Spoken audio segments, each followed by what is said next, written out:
औज़ुबिल्लाहिमिनश्शैतानिर्रजीम बिस्मिल्लाहिर्रहमानिर्रहीम। अस्सलामुअलैकुम नाज़रीन, मैं हूं आपका मेज़बान Mirza Nadeem Baig, programme views on news with Mirza Nadeem Baig में।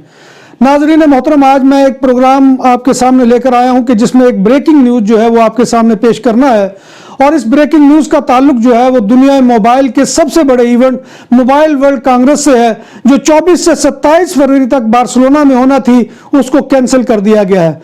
इसके कैंसिलेशन की वजह क्या बनी है वो बयान करने से पहले मैं आपसे गुजारिश करूंगा कि आप हमारे चैनल BBC अपडेट टीवी को लाजमन सब्सक्राइब करें, इसके बेल आइकॉन के बटन को दबाएं, प्रोग्राम को लाइक करें, शेयर करें और कमेंट बॉक्स में आके कमेंट करें ताकि उससे हमारी रहनुमाई हो।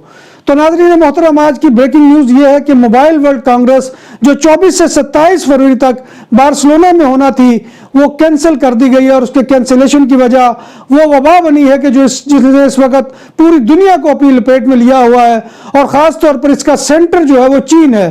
चीन में अब तक जो है वो 1100 से ज़्यादा हलाकतें कोरोना वायरस की वजह से हो चुकी हैं। और स्पेन में भी पाल्मा मायोर्का में एक केस जो है वो सामने आ चुका है। तो लिहाजा ये बहुत ही जो है इस वक्त वबा है और इसने जो है दुनिया मोबाइल के सबसे बड़े इवेंट को भी मुतासर कर दिया है। इस इवेंट में दुनिया भर से 1.5 लाख के करीब लोगों ने शिरकत करना होती है, जिनमें से बहुत बड़ी तादाद चीन से होती है।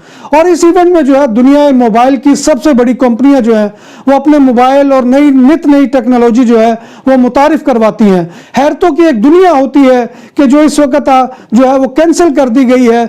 उसकी वजह यह बनी कि एरिक्सन ने इनकार कर दिया, सोनी ने इनकार कर दिया, फेसबुक ने जो है वो शिरकत से इनकार कर दिया, अमेज़न की तरफ से जवाब आ गया।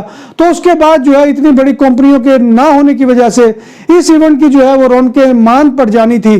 तो लिहाजा मुंतज़मीन ने जो है ये फैसला किया है कि इस इवेंट को कैंसिल कर दिया जाए। अभी तक इसकी जो है तारीख का ऐलान नहीं किया गया, लेकिन ये सालाना मेला जो है ये बार्सिलोना में होता था। और इस जो है मेले के ना होने की वजह से हज़ारों वो अफराद के जिन्हें आर्जी काम मिलना था वो भी जो है बेरोजगार हो गए।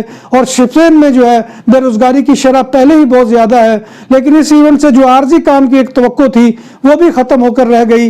लिहाजा ये बहुत बड़ा इवेंट था कि जो कैंसिल हो गया है। तो ये खबर मैं आप तक पहुंचाने के लिए आपकी खिदमत पर नए मौजू पर आपसे मुलाकात होगी। तब तक अपने मेज़बान को इजाज़त दीजिए। अल्लाह हाफिज़।